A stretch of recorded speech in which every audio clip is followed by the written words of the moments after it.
오늘 우리에게 주시는 하나님 말씀을 받습니다. 오늘 새벽에는 요한복음 12장 9절에서 11절까지 말씀 한 절씩 교독하고요. 11절 말씀은 같이 읽도록 하겠습니다. 요한복음 12장 9절입니다. 유대인의 큰 무리가 예수께서 여기 계신 줄을 알고 오니 이는 예수만 보기 위함이 아니요 죽은 자 가운데서 살리신 나사로도 보려 함이러라. 대제사장들이 나사로까지 죽이려고 모이하니 11절 함께요. 나사로 때문에 많은 유대인이 가서 예수를 믿음이러라. 아멘. 하나님의 말씀입니다. 오늘 새벽에는 설교 제목이 조금 긴데요. 박해로만 끝나지 않고 부흥으로 이어지는 은혜라는 제목으로 말씀을 나누고 기도하겠는데, 제가 어제 새벽에 은혜가 은혜되게 하라는 제목으로 말씀을 나눴죠. 예수님께 향유를 부은 마리아의 모습을 통해서 은혜 받은 자는 어떤 모습을 가질 수밖에 없나, 그 이야기를 나눴어요. 300데나리온의 값비싼 향유를 부은 마리아처럼 은혜를 받은 자는 내게 있어서 가장 소중한 것을 예수님께 드릴 줄 안다 그랬어요. 그리고 또 하나는 마리아가 자기의 머릿결로 예수님의 발을 씻잖아요. 예수님은 주님이시고 나는 주의 종입니다. 그리고 예수님의 말씀에 절대적으로 순종하는 자가 은혜 받은 자의 모습이라고 말씀을 드렸어요. 세 번째는 가룟 유다가 아무리 비방해도, 세상이 아무리 비난해도 그 일에 일일이 대꾸하지 않고 잠잠하게 인내하는 모습, 그 사람이 바로 은혜 받은 자의 모습이라고 나누었습니다. 자, 어제는 은혜 받은 자의 모습에 대해서 나눴다면, 오늘은 이제 은혜를 받은 자가 반드시 거치게 되는 두 가지 관문이 있어요. 그 이야기를 좀 나누기를 원하는데, 여러분 요한복음 우리가 이제 12장 들어왔지만 11장의 제일 큰 대표적인 사건이 뭐예요? 죽은 나사로가 다시 살아난 거잖아요. 죽은 지 나흘 만에 나사로가 살아났단 말입니다. 요한복음에 총 7번의 예수님이 행하신 표적이 나오는데, 그 마지막 표적이 죽은 나사로가 살아난 사건이에요. 그러니까 표적 중에 표적, 가장 놀라운 표적이 되잖아요. 그런데 그 일로 말미암아 이제 어떤 분위기가 형성이 되냐면, 이 대제사장들 바리새인들이 이제 예수님을 죽이려고 완전히 이제 모의를 하고 공개 수배까지 하게 되잖아요. 그래서 그 사람들 마음에는 예수님이 이제 예루살렘으로 당연히 오지 않을 거라고 예상을 했어요. 그러나 예수님은 죽음의 길인 것을 알면서도 예루살렘으로 오시죠. 그래서 예루살렘 가까이에 있는 베다니에 오세요. 그 베다니에 머무는데, 그때 당연히 많은 사람들이 예수님이 베다니에 오셨다는 이야기를 듣고 베다니에 엄청 몰려들었잖아요. 당연히 관심은 예수님이시죠. 그래서 어제 보았던 것처럼 베다니에서 이제 예수님을 위한 잔치가 벌려졌단 말입니다. 그런데 오늘 말씀에 보면 예수님 때문에 또 한 사람이, 엄청나게 관심을 많이 받는 사람이 하나 등장합니다. 그 사람이 누구죠? 바로 나사로예요. 여러분, 죽은 사람이 다시 살아났다면 오늘에도 뉴스에 가장 탑 뉴스가 되지 않겠습니까? 죽은 사람이 살아났는데 말입니다. 사람들이 얼마나 신기하겠어요. 나사로가 정말 죽었다가 살아난 사람 맞아? 그런데 당연히 나사로에게도 관심이 많지 않겠습니까? 오늘 9절 말씀을 한번 볼게요. 9절에 보니까 유대인의 큰 무리가 예수께서 여기 계신 줄을 알고 오니, 여기까지는 예수님에게 관심이 있었지만, 근데 이렇게 나와요. 이는 예수만 보기 위함이 아니요 죽은 자 가운데서 살리신 나사로도 보려 함이러라. 나사로를 보고 싶은 거예요. 여러분, 나사로가 예수님께 얼마나 큰 은혜를 받은 사람입니까? 그러니까 나사로는 죽음의 고통도 경험했지만 다시 살아나는 부활의 영광도 경험한 사람 아닙니까? 그러니까 이 나사로를 통해서 우리가 배우는 게 뭐예요? 예수 믿는 자가 받는 최고의 은혜는 바로 부활이잖아요. 죽음의 권세를 깨뜨리고 다시 사는 것. 그래서 나사로가 다시 살아난 사건이 왜 중요하냐면 예수 믿는 우리가 다 경험하게 될 부활을 보여주기 때문에 그래요. 우리도 나사로만 부활한 것이 아니라 우리도 예수님으로 인하여 부활할 것을 믿기 때문에 그 은혜를 우리가 받은 거예요. 앞으로 받을 은혜가 아니라 이미 받은 은혜라고 예수님 말씀하셨잖아요. 요한복음 11장 25절 26절에 보면 예수님 이렇게 말씀하셨습니다. 예수께서 이르시되 나는 부활이요 생명이니 나를 믿는 자는 죽어도 살겠고 무릇 살아서 나를 믿는 자는 영원히 죽지 아니하리니 이것을 내가 믿느냐. 우리가 이 말씀을 나눴었잖아요. 근데 여러분 이렇게 놀라운 은혜를 받은 나사로에게 이제 제가 아까 말씀드렸잖아요. 기다리고 있는 두 가지 관문이 있습니다. 은혜를 받았죠, 나사로도. 그런데 나사로를 기다리고 있는 첫 번째 관문이 뭐냐면 은혜를 받은 자에게도 찾아오는 박해입니다. 은혜는 받았지만 그 사람이 거쳐야 될 첫 번째 관문이 하나 있는데 그게 바로 박해예요. 10절 말씀을 한번 볼게요. 10절 말씀에 보면 이렇게 기록되어 있습니다. 대제사장들이 나사로까지 죽이려고 모이하니. 우리가 이미 요한복음 11장 12장의 분위기를 보았죠. 대제사장들 바리새인들은 예수님을 죽이기로 모의를 했단 말입니다. 그런데 예수님이 죽은 나사로를 다시 살리셨다는 거예요. 그래서 이들이 어떤 결정까지 내리냐면 그래 그러면 이제 나사로도 죽이자. 나사로까지 죽일 모의를 했다는 거예요. 자, 여러분 어제 예수님이 그 잔치에서 계실 때 마리아가 향유를 붓고 예수님 발에 붓고 자기 머리로 씻는 사건을 말씀을 드렸잖아요. 그때 가룟 유다가 마리아를 엄청 비난을 했었습니다. 근데 여러분 가룟 유다는 예수님을 모르는 자가 아니에요. 예수님의 제자입니다. 예수님의 12제자 중에 한 사람이에요. 그랬던 그가 그런 식으로 반응했다라는 거는 참 그것도 기가 막힌 일인데, 그런데 그때 은혜 받은 자의 태도는 누가 우리를 비난할 때 결코 대항하지 말고 잠잠하라고 어제 말씀을 드렸죠. 그래야 내가 받은 은혜를 지킬 수 있고 그래야 우리의 믿음의 공동체가 하나가 될 수 있기 때문에 그래요. 그런데 나사로의 입장은요, 마리아랑은 좀 다릅니다. 지금 나사로를 핍박하려고 하는 사람들은 예수님을 믿는 사람들이 아니에요. 예수님을 지금 잡아다가 죽이려고 하는 예수님의 대적자들이잖아요.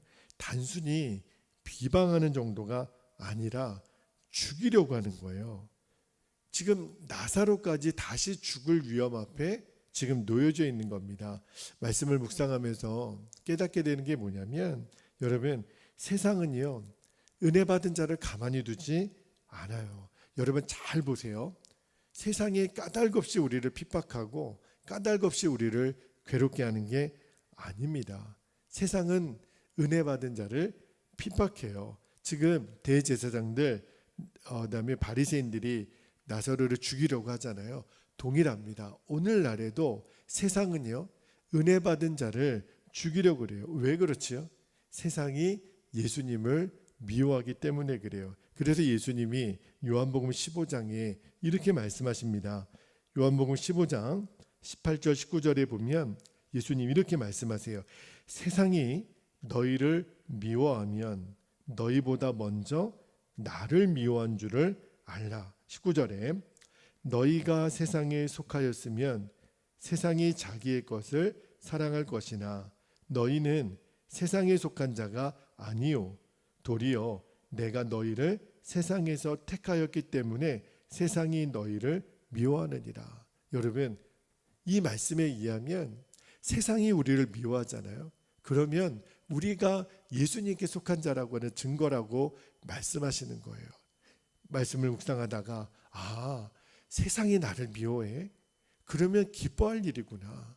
내가 억울해할 일이 아니구나. 왜냐하면 내가 예수님께 속한 증거라는 거예요. 여러분, 예수님을 미워하는 세상은 예수 믿는 사람들도 믿습니다. 그래서 예수 믿는 사람들을 죽이고 핍박하려고 하는 거예요. 기독교 역사 2000년 동안 기독교인들의 역사는요, 피의 역사고 순교의 역사예요. 성경은 분명히 말하잖아요. 디모데후서 3장 12절에 보면 이렇게 기록되어 있습니다. 무릇 그리스도 예수 안에서 경건하게 살고자 하는 자는 박해를 받으리라.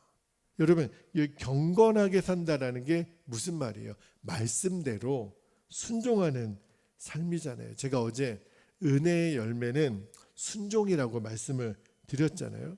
그러니까 우리가 은혜를 제대로 받았다면 하나님 말씀에 순종할 결단을 해요. 그런데 그때 우리가 만나게 되는 경험이 있어요. 마귀는요, 세상은 우리가 하나님의 말씀에 순종하는 꼴을 못 봐요. 싫은 거예요. 예수님이 싫으니까 예수 믿는 우리도 싫은 거예요. 그래서 우리를 핍박하고 박해하는 겁니다. 그래서 베드로 사도가 베드로전서 1장 6절 7절에 이렇게 말씀해요. 6절에 그러므로 너희가 이제 여러 가지 시험으로 말미암아 잠깐 근심하게 되지 않을 수 없으나 오히려 크게 기뻐하는도다. 7절 너희 믿음의 확실함은 불로 연단하여도 없어질 금보다 더 귀하여 예수 그리스도께서 나타나실 때 칭찬과 영광과 존귀를 얻게 할 것이니라. 그래서 제가 이 말씀은 그 정금과 같은 믿음 우리가 금요일 밤마다 나누고 있는데 그때 한번 말씀을 드린 적이 있어요. 그래서 우리가 세상의 박해를 받고 고난을 당하고 시련을 당할 때에도 놀랍게도요, 주님은 우리에게 기쁨을 주세요. 그 박해와 시련을 통해서 주님은 저와 여러분의 믿음을 정금보다 귀한 믿음으로 세워주세요. 또 하나, 주님은요, 너무 미쁘신 하나님이셔서 우리에게 감당할 수 있는 시험만 주신다고 말씀하셨잖아요. 고린도전서 10장 13절 말씀도 한번 읽어볼게요. 고린도전서 10장 13절에 사람이 감당할 시험 밖에는 너희가 당한 것이 없나니 오직 하나님은 미쁘사 너희가 감당하지 못할 시험 당함을 허락하지 아니하시고 시험 당할 즈음에 또한 피할 길을 내사 너희로 능히 감당하게 하시느니라. 그렇구나. 우리가 여러분 세상에 박해를 받고 예수 믿지 않는 사람들로부터 모함을 받고 공격을 당할 때 여러분 이렇게 생각하시면 돼요. 내가 예수님께 속하였기 때문에 예수님을 미워한 그들이 예수 믿는 나까지 미워하는 거구나. 또 하나, 내가 이 시험도 감당할 만하니까 주님이 내게 허락하신 거구나.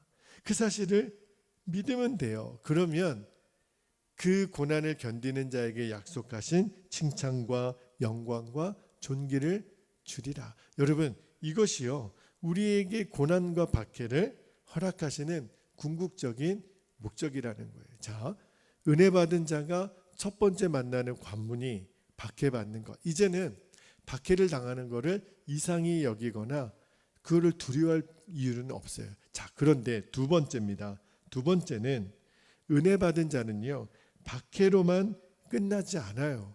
반드시 부흥을 만나게 하십니다. 할렐루야. 자, 11절 말씀을 한번 볼게요. 11절에 보면 나사로 때문에 많은 유대인이 가서 예수를 뭐함이러라? 믿음이러라. 놀라운 사건이 지금 일어나고 있는 거예요. 지금 나사로까지 죽이려고 하는 분위기가 만들어졌지만 그런데 나사로 때문에 성경은 분명히 기록하기를 많은 유대인이 가서 예수를 믿음이러라. 이 말씀을요, 현대인의 성경은 이렇게 번역을 하더라고요. 현대인의 성경으로 11절 말씀을 다시 한번 읽어드릴게요. 이것은 나사로 때문에 많은 유대인들이 그들을 떠나, 이 그들은 대제사장들과 유대인들이에요. 떠나 예수님을 믿기 때문이었다. 이 대제사장들 바리새인들을 떠나서 예수님을 믿는 역사가 일어났다라는 거예요. 근데 제가 여기서 눈여겨보고 싶은 게 뭐냐면, 여러분 지금 분위기가 예수님을 죽이려고 하는 분위기예요. 유대인들 공동체에는. 그리고 만약에 예수님을 믿기로 결정한 사람들은 어떻게 하기로 했죠? 출교하기로 결정을 했어요. 다시 말하면 유대인의 공동체에서 살 수가 없는 거예요. 이제는 이방인처럼 살아야 되는 그런 분위기가 만들어졌음에도 불구하고, 그럼에도 그들이 나사로 때문에, 봐봐, 죽은 자를 어떻게 살려? 하나님의 아들이 아니라면, 메시아가 아니라면 어떻게 죽은 나사로가 살아날 수 있겠어? 그러니까 지금 두 가지 분위기가 공존하는 거예요. 나사로까지 죽이려고 하는 사람들이 한 그룹이 있지만, 그 나사로 때문에 예수님을 믿게 된 사람, 다시 말하면 주의 부흥도 함께 일어나고 있다는 거예요. 놀라운 것은요, 핍박이 임하지만, 박해가 임하지만 그 가운데 주님은 부흥을 준비하셨다는 거예요. 저는 이게 너무너무 감사하더라고요. 은혜 받은 자는 반드시 주님의 부흥을 보게 돼 있습니다. 할렐루야. 낙심할 이유가 없는 거예요. 내가 은혜를 받았다면 때로는 우리에게 박해가 오고 공격이 오고 핍박이 오고 낙심이 오는 때가 있어요. 그러나 그것으로만 끝나지 않는다라는 거예요.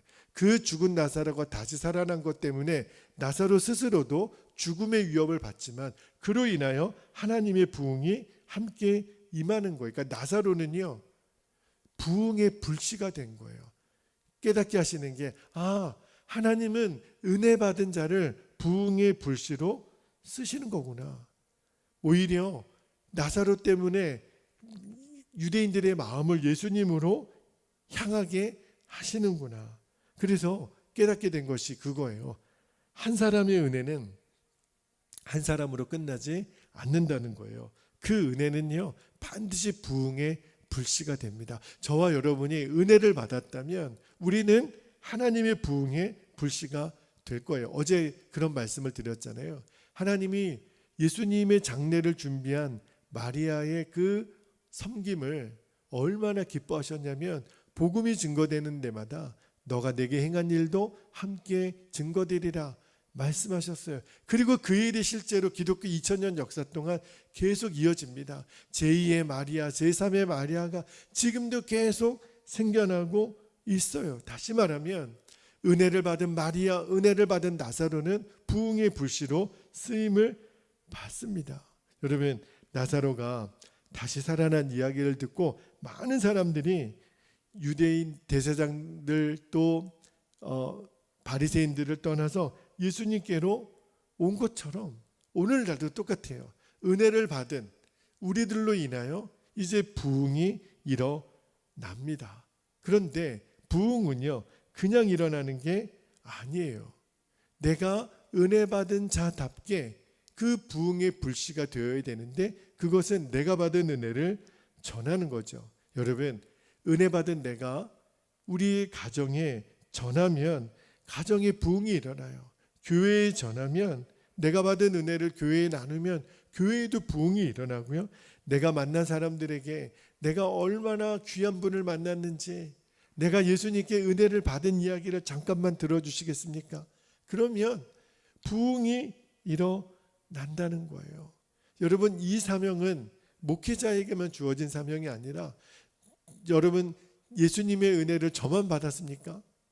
여러분, 죽을 수밖에 없는 죄인 된 내가 하나님의 자녀가 되고 모든 죄와 사망의 권세를 끊고 영원한 하나님의 나라의 자녀가 되는, 영원한 하나님 나라의 백성이 되는 복을 저만 받았습니까? 우리가 다 받았어요. 어느 누구도 은혜를 받지 못한 자는 없어요. 다시 말하면 은혜를 받았기 때문에 은혜를 반드시 우리는 전해야 됩니다. 때를 얻든지 못 얻든지. 내가 만나는 사람 누구라도 어려워하실 거 없어요. 예수님이 당신의 소망이십니다. 예수님 믿으면 너무너무 좋습니다. 제가 그 증인입니다. 누구를 만나더라도, 직장 동료를 만나고, 내가 직장에서 뭐 물건을 하나 팔더라도 길을 걸어가다가 예수님이 당신의 소망이십니다. 이제 그 예수 소망, 예수 사랑 그 편말이 올 텐데, 저도 그 편말 들고 이제 거리에 나가서 이제 들고 서 있으려고 그래요. 제가 입으로 전하지 않아도 예수님이 나의 소망이심을 막 전하고 싶은 마음이 일어납니다. 반드시 주의 부흥은 일어납니다. 이것이 하나님이 우리에게 은혜를 주시는 목적이에요. 자, 이제 우리 기도하기를 원하는데, 여러분, 은혜 받은 자는 핍박을 만나요. 이 일을 절대 이상히 여기지도 두려워하지도 말게 되기를 바랍니다. 왜 세상은 나를 이렇게 못 살게 굴지? 당연한 거예요. 세상은 예수님이 싫어요. 그래서 예수 믿는 자들도 싫은 거예요. 그래서 마귀가 무섭게 핍박하지만, 그러나 그 핍박을 통해 주님이 이루기를 원하시는 것은 저와 여러분의 믿음을 정금과 같은 믿음으로 세우시는 거예요. 그래서 칭찬과 영광과 존귀를 얻게 하십니다. 그러나 하나님의 은혜 받은 자는 핍박으로만 끝나지 않아요. 나사로를 통해서 많은 사람들이 예수님을 믿게 됐잖아요. 은혜 받은 우리를 통하여 세상은 결국은 예수님을 믿게 될 것입니다. 주의 부흥은 일어나게 될 것입니다. 그것이 하나님이 우리에게 은혜를 주시는 목적이라 그랬어요. 그렇구나. 주님, 제가 이제는 은혜를 묻어두는 자가 아니라 은혜를 전하는 자가 되게 하소서. 내 가정에, 우리 교회에, 내 직장에, 세상에 이제 은혜를 전하는 자가 되게 하소서. 은혜가 은혜되게 하시는 일에 저를 쓰소서. 핍박으로 끝나지 않고 반드시 부흥으로 이어지는 그 은혜의 도구로 주여 나를 써주옵소서. 그렇게 우리가 기도할 수 있는 오늘 새벽이 되기를 축복합니다. 이제 우리 함께 기도하겠습니다. 두 가지 기도 제목을 붙들고 기도하는데, 첫 번째입니다.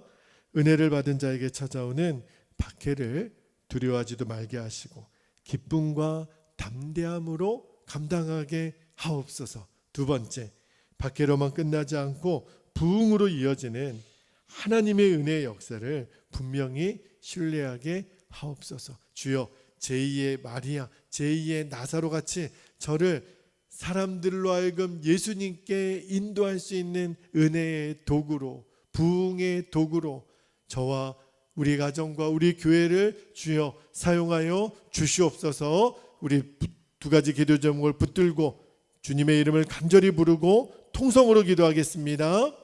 주여, 할렐루야. 사랑과 은혜가 많으신 아버지 하나님, 참 감사합니다. 오늘도 우리에게 희망이 되고 용기가 되고 위로가 되는 주의 말씀을 들려주시니 감사합니다. 죽은 나사로가 살아나서 많은 사람들 중에 어떤 이들은 나사로까지 죽이려고 하나님 그렇게 모의한 사람들이 있었지만, 그러나 그 죽은 나사로가 다시 살아난 일로 인하여 어떤 이들에게는 예수님을 믿게 되는 부흥의 도구로, 부흥의 불씨로 하나님 사용되었던 것을 아버지 하나님 우리가 오늘 말씀을 통하여 봅니다. 은혜 받은 자가 분명히 핍박을 받습니다. 박해를 받습니다. 나사로도 그랬습니다. 그리고 마리아도 그랬습니다. 그러나 그 핍박을 견디고 오히려 그때 잠잠하여 우리가 연단을 온전히 통과하게 되면 우리를 정금과 같은 믿음으로 하나님 세워주셔서 칭찬과 영광과 존귀를 얻게 하실 하나님의 계획을 아버지 하나님 붙잡습니다. 그러나 절대로 박해는 박해로 끝나지 않습니다. 우리가 박해를 당하는 이유가 세상은 예수님이 싫기 때문입니다. 예수님을 미워하기 때문입니다. 그래서 예수 믿는 우리도 싫고 미워하는 것입니다. 주님, 그렇다면 내가 예수님께 속한 증거가 아니겠습니까? 우리가 주님 믿음의 길을 걸어가다가 때로는 박해를 받고 싫은 소리를 듣고 모함을 받고 예수 믿는 자가 뭐 그러냐고, 주님, 그때 우리가 오히려 기뻐할 수 있게 되기를 원합니다. 내가 예수님께 속한 증거가 이렇게 나타나는구나. 감당하지 못할 시험당함을 허락하지 아니하시는 주님을 신뢰합니다. 그래서 오늘도 하나님 이 고난과 어려움 가운데 우리가 하나님 침륜에 빠져 우리는 무너질 자가 아닙니다. 우리는 마침내 일어나 부흥의 불쏘시개가 될 것이고 부흥의 도구가 될 것입니다. 죽은 나사로가 다시 살아나서 예수님께로 하나님 인도하고 예수님을 그로 말미암아 믿게 된 역사를 이루신 것처럼 주여 오늘도 나를 통하여 우리의 가정이 구원되고 우리의 교회가 부흥되며 아버지 하나님 나 때문에 우리 직장 안에 하나님 살아있는 생기의 역사가 나타나게 하여 주시고 나로 인하여 죽은 자가 하나님 영원히 죽음에 붙들려 있는 자가 예수님 만나 생명을 얻게 해주시고 아버지 하나님 우리가 은혜를 전하는 도구가 되기를 원합니다. 아버지 하나님 때를 얻든지 못 얻든지 내가 말 한마디로 우리의 표정으로 예수님이 우리의 소망이십니다. 예수님이 우리의 생명이십니다. 예수님 믿으면 너무 좋습니다. 예수님 믿으면 천국 복음을 우리는 누리게 됩니다. 예수님 믿으면 우리의 영이 살아납니다. 하나님 죽은 나사로가 살아난 것처럼 하나님 우리의 질병이 치유되고 우리의 관계가 회복이 되고 우리가 비로소 인생의 제대로 된 목적을 붙잡게 됩니다. 주여 이제는 입을 열어 내가 은혜 받은 것을 증거하는 은혜의 통로가 되게 하소서. 은혜의 아버지 하나님 도구가 되게 하소서. 하나님 그래서 나로 인하여 내 주변에 있는 많은 사람들이 예수님을 믿게 되는 나사로처럼 우리를 사용하여 주옵소서. 하나님 박해는 반드시 부흥으로 이어지는 그것이 바로 은혜를 주시는 하나님의 계획이고 목적임을 우리들이 붙잡습니다. 그래서 하나님 은혜가 은혜되게 하는 일에 우리를 사용하여 주옵소서. 은혜를 받은 자가 반드시 겪어야 되는 관문이 박해라면 그러나 그것이 끝이 아니라 반드시 부흥을 이루시는 주의 계획을 신뢰합니다. 주님의 역사를 우리가 붙잡습니다. 주님 이제 하나님의 은혜의 역사가 우리를 통하여 우리 베델교회 성도들을 통하여 아버지 하나님 한국 교회를 통하여 나타나게 하여 주옵소서. 그래서 온 세상이 온 열방이 다시 주의 오심을 예비하는 그런 복된 도구가 되게 하여 주옵소서. 주님 그래서 모든 믿는 자는 듣는 자는 살아나는 역사가 하나님 일어나게 하여 주옵소서. 익산 땅에 주의 부흥이 일어나게 하소서. 주여 이 우리 교회가 있는 이 남중동 일대가 아버지 하나님 하나님의 도성이 되게 하소서. 이 성 중에 내 백성이 많음이라 주님 말씀하시는 주의 음성대로 아버지 하나님 그대로 이루어지게 하소서. 주의 백성들이 아버지 하나님 모여지게 하소서. 주님을 예배하고 기도하는 주의 자녀들이 모여지게 하소서. 주의 부흥이 하나님 일어나게 하소서. 우리가 목격하게 하소서. 우리가 증거하게 하소서. 우리가 간증하게 하소서. 전하지 않으면 하나님 우리가 견딜 수 없는 불붙는 듯한 심정을 아버지 하나님 갖게 하소서. 주여 이 일에 생명을 던지게 하소서. 주님 우리를 통하여 일하여 주옵소서. 주님 정말 죽을 것 같은 이 고난의 시기이지만 그러나 죽음으로 끝나지 않고 다시 사는 역사 주의 부흥으로 하나님 반드시 역사하시는 주의 영광을 우리가 다 보고 목독해 하소서. 그렇게 일하실 주님을 찬양합니다. 아버지 감사합니다. 주님 영광 받으소서. 오 주님 감사합니다. 아버지 감사합니다.